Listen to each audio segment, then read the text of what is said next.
Welcome! Today I'll show you how to activate Hey Google option into a NOKIA T20. First of all, open your Google application, this one.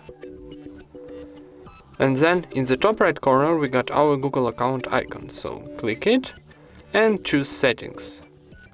Then go into voice. And here we got Hey Google Block voice match option. Click it. And now need choose this phone. And here we got Hey Google, click it. Now need to give access for Hey Google, click next, I agree. And now click continue. And now we activate our Hey Google option into a NOKIA T20. Thank you for watching, leave thumbs ups and subscribe to our channel.